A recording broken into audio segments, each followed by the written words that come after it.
What's up, guys and gals? This is Griever back here, bringing you guys Shuumatsu no Valkyrie, also known as Record of Ragnarok, latest chapter review.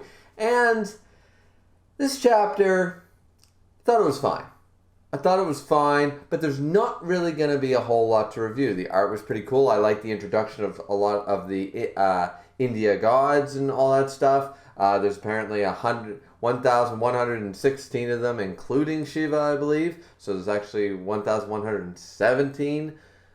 I guess. I mean, that's the way I read it, but I could be wrong about that number. Anyways, so there's a lot of gods. We got introduced to a lot of cool designs this chapter. And I also like the fact that they sort of wrapped up Shiva's backstory here. One more chapter, then we're done. We're back to the fight. Let's actually get some of the fight here, right? Because it's just been a slugfest for right now. Not super cunning, not super crazy. You know, we were on an emotional high and a more of a logistics sort of high with Herc versus Jack, and now we're just getting more into back to the Lubu and Thor, right? Just like, I can hit you hard. Well, I'll hit you harder. Now I'll hit you harder. You know, until one of them breaks. That seems to be what they started out as, and not in a really cool, like, Adam versus Zeus way.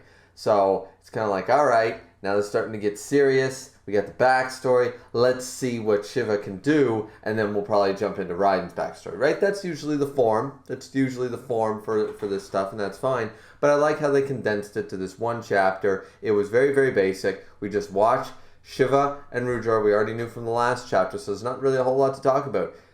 They went and kicked ass. They started at the bottom.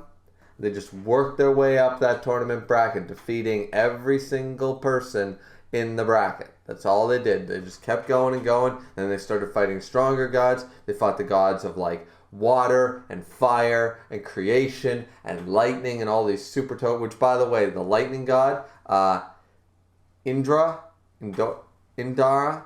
Anyway, I'm not really sure on his name. Best design.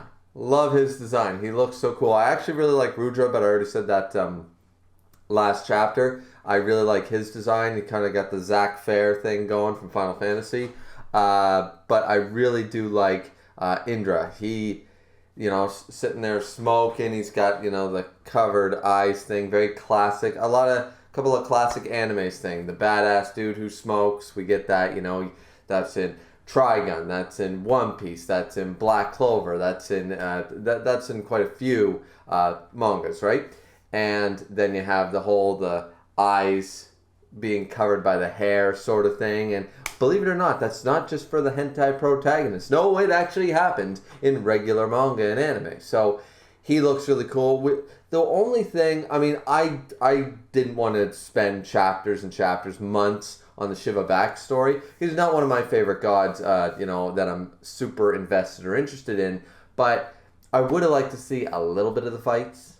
You know, this sort of felt like people have been complaining about One Piece and skipping a lot of the fights, a lot of off-screen fights and stuff. And I know this is just a backstory, but we are seriously they show us all these cool designs. They show us all these cool, you know, different gods and different matchups and who's fighting who, and we don't really see anybody do more than throw a punch. Like, we see the confrontation, the body. Confrontation, the body. That's all we really get. I do know it's a flashback, though, so can't judge too harsh there. But it just would have been cool to maybe see them in their last fight or something like that. But I know the page number is limited, but I did feel like it was like, okay, so they're fighting these gods, and then they win. Then they went and fought stronger gods, and they win. And then they fought the highest among gods, and they win. And then they get to the peak, right? Like, it's just like, it was repeat, and then boom. Then we get to the fact that, and I didn't really call this. I thought that there would be, you know, the god, some type of counselor person who would basically be like, you guys, I was half right. I was like, they can't be a pair. They aren't allowed to be, two gods can't sit on one throne, sort of idea. Somebody's got to sit on the throne. You can't do it as a combo like that. It doesn't work that way. So I was right in that. I thought Rudra would be dead or taken into Shiva in some way, because once again, in the actual mythology, that is what Shiva's name is, Rudra. It's just another name for Shiva. But in this case, they decided to split and make two characters out of it, which I don't mind. I think that's really cool. I always like the different sort of directions that Valkyrie decides to take. They sort of take, the basic core and they poetic license and they just go whichever direction they feel like, and that's what leaves everything intriguing. That's what makes this manga so engaging and interesting, right? So I was all fine with that. And in a way, I was sort of half right in another theory I had last chapter where they have to square off, basically. But it's Rudra and Shiva who kind of realize that themselves. Rudra more so right away after they reach the peak. And they're standing like they're at the top of Mount Everest sort of idea and going, wow, look at this view. This is great. And he's all somber and like, shall we do this? We got to do it, Shiva. We have to, see who's strongest. They go at it. Shiva wins.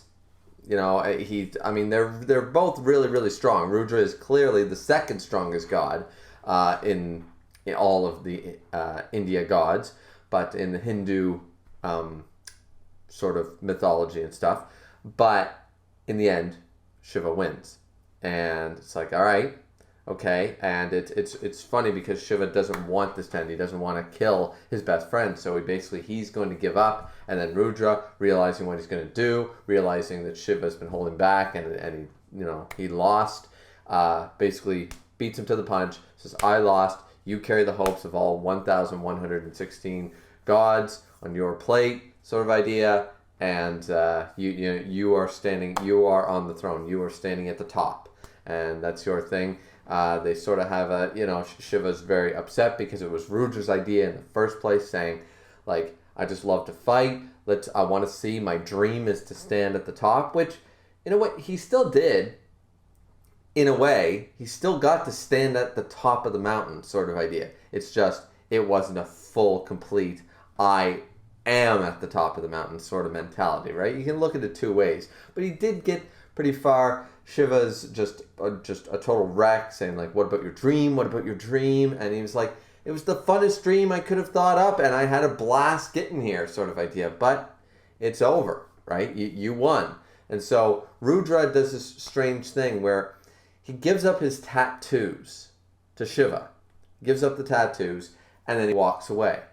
He does not die. And we do see him now onlooking on the Raiden versus Shiva fight. Why he had to walk away, why him and Shiva aren't allowed to see each other anymore, is it a warrior's thing? Is it a prideful thing? I'm not really sure, because they say he lost his, he gained the throne and lost his best friend.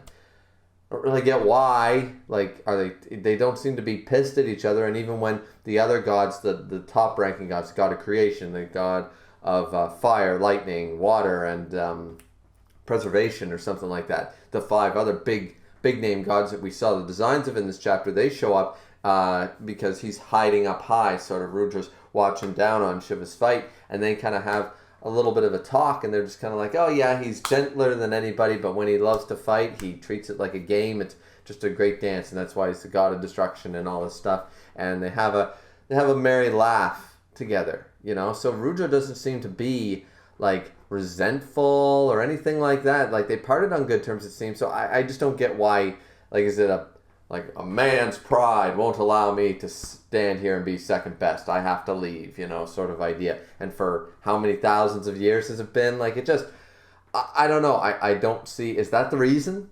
Let me know in the comment section down below, because I'm not sure why Shiva had to lose his best friend in this process, Like, I understand it was sort of like a, what was it? Like a Yugi and Joey, in a duel sort of idea, or Ash and any of his companions, I'm using easy references here, Yu-Gi-Oh! And Pokemon, but like, that's all it is. They both want the championship. Somebody beats someone, but they're still friends after the fact. They're probably mad for that day. They don't want to talk to them. They don't want to see them. But the next arc they show up, they're fine, right? That's what happens. That's what they do. But it seems like that's not really the reason. So I'm just curious. Maybe I missed something. Either way, I thought that was very interesting how he gave up the tattoos. So does that mean Rudra's not? He still got the tattoos on his face, it seems.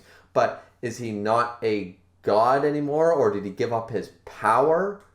Because clearly he's still alive and stuff. Like, did he give Shiva his power? Because of the last panel sort of idea, it says that he's going to start his dance of destruction, and when he does this, he is known as Rudra, the god of storms sort of idea, and we see Shiva, ready to go. And that's the end of the chapter. But I'm just curious, okay, so they're tying in the whole, he's got Shiva, another name for Rudra, or another, Rudra is another name for Shiva, right? They tied that all in just fine. I mean, I thought he would kill him, and that's how he got the eyes, and that's how he got the tattoos, and all that stuff. But it seems to be that Rudra's still alive. So he takes on this name, but he's not, Rudra's still up there. So did Rudra give up his godhood in some way? Did he give up his power or his title as God of Storms with that transfer of the tattoos? What do the tattoos represent exactly? I thought they were just badass markings. I'm at a loss here. I don't really know what this is to represent. I don't have, as I said, I just posed a couple of theories. Does this mean he's given up his godhood? It doesn't seem that way because he's still standing up there. But that would explain why they can no longer be best friends and hang out. Maybe he just went, nah, I can't be here. I lost and that really hurts me, so I have to leave. So he had to leave the ranks of the gods of India. Doesn't mean he becomes human, but he doesn't associate anymore or something. He maybe goes to some sort of purgatory, limbo area. I don't know how it works, but maybe that's the case. I have no idea, but he's clearly still alive. The other gods walk up to him and talk to him. So, I mean, is he still a god by that reasoning? I assume so. And if so, did he give up the title of God of Storms and his power as a god? Is that what happened? I don't know. Those are my only two theories right now. Is that he gave up his godhood, which seems unlikely, or he gave up his title and power as God of Storms, and then Shiva in some sort of like the Red Hawk from Luffy sort of idea, in a sort of a token, as an ode to his best friend Rudra. When he fights Sirius, he uses his style, his name, and fights for him. That, I guess, maybe like that makes more sense than the whole him giving up his godhood, but I have no actual idea if that is the case. So I would be very curious to hear your guys' thoughts on this matter, because, as I said, the chapter was relatively simple. I just don't know what that meant. The chapter was simple. Great artwork as always. Shiva's crying face where he's like, your dreams. That was, the artwork, they always make really contorted, really like weird looking faces. The expressions are just the craziest in all manga. Like, let's just be straight up. They are the most contorted, most twisted, most whacked out facial expressions in all manga that I've ever seen. I'm just saying that. But, but as I said, other than that, the designs were cool, but we didn't see any of the fights, so we don't know what the powers are like. I'm curious, next chapter, are we actually going to see more of the fight? Are we going to jump away, get some more side stuff, maybe with Loki and Buddha and stuff? That seemed to all calm down a little too. That got de-escalated by Zeus and Odin's arrival. But I'm just super curious as to what that whole tattoo transfer thing meant. I really want to know. I'm going to bet on my second theory there, not the godhood one, but the whole he gave up his power and title as God of Storms to Shiva. So Shiva's stronger than ever, sort of maintaining that, and that's why he calls himself that. That's what I'm going to do. I'm going to assume that that's what that means. Or it could mean nothing at all. There's that third option. That it's just he gave him his tattoos because he felt like it, and it has no significance on his power. It has no significance on Rudra's standing or title or godhood or anything. That's possible, but I feel like it was shown to us. It should be significant, right? So, anyways, so that was pretty much the chapter review. This wasn't a super, as I said, really in-depth chapter. It was, they fight. That was like the first half of the whole chapter. The chapter was like 49, 50-something pages, but the first half or more was just, they fight gods, and they beat those gods. Then they fight more gods, and they beat those gods. And then they fought even more gods, and they beat those gods. And that's basically the first half. Not that it wasn't cool. It's fun to see. It's apparently, this is how the first tellings of the they call it a name, the Verdes, the Vedas, something like that. Basically the Bible, I think, something like that, like the first scriptures of the first stories, the first myths and legends surrounding the gods of Hindu and all that stuff. This is where those stories kind of began and started. This is when they started really writing shit down, because shit was going down, right? So that's kind of cool. Yeah. Anyways, I don't really know a whole lot about the Hindu mythology, guys. I'm rather well versed when it comes to the Greek and the Norse and a little bit of Egyptian and Christianity, but things like well, I guess the Japanese as well. But when it comes to things like I guess the East Indian and stuff like that, the Mongolian, the Chinese, that kind of stuff. The stuff further up north, like in the Russian and all that stuff. I'm the African. No. South American. No. I'm not well versed in those ones. So I don't think there's a whole lot of really obscure out there representation. I know all the names on the list, for the combatants and stuff like that. But either way, it's is what it is. So forgive me if I'm like playing off like the significance of things that are happening in this chapter for anybody who is really passionate and knows a lot more about the Hindu mythology and the mythos than I do, and they're like, dude, this is representing this, and the tattoos, like the 10 fingers, that's a whole thing, and I don't know that, it'd be like talking to someone who never knew anything about Christianity and talking about the significance about the apple sort of idea, the fruit from the tree, the Garden of Eden, it's a huge, the halos, the wings, all the symbolism, right? If nobody knew about it, I mean, they wouldn't get they wouldn't see that reference, right? So same idea here. But anyways, yeah, I don't want this to be a super, super long review, because there wasn't, there will be longer ones when we really jump into scenes and stuff like that, and we're doing cutaways and there's significant things going on in each scene. It's going to be a much longer review, so it's nice to have a more relatively just medium length, shorter review for a Valkyrie chapter for a change. I did like the chapter. I don't know if I said that already. I didn't dislike it. I thought it was fine. More simple, but sometimes simple is good. It's okay. I'm just waiting to see what's going to happen next chapter, and when they're probably going to jump into the Raiden backstory 2 chapters from now. I'm going to say either halfway through the chapter after next, or they're going to wait 2 full chapters. I don't think next chapter we're just going to go from backstory back into another backstory. I don't really see it happening.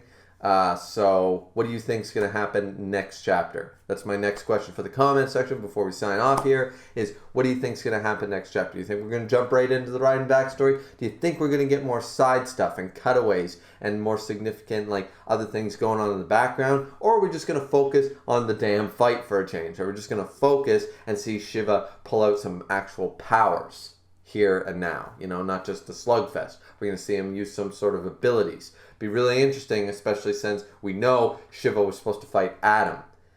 And we're all been asking ourselves the question, could Shiva have beaten the eyes of the Lord? I'm in the camp that says no. But maybe I'll be proven wrong next chapter. Who knows, guys? So post your own thoughts and theories down in the comment section down below. And this has been Griever with your Valkyrie chapter review. Like, comment, and subscribe. As always, it's always very much appreciated. Drink responsibly, as always, and this has been Griever, signing out. Later, everybody.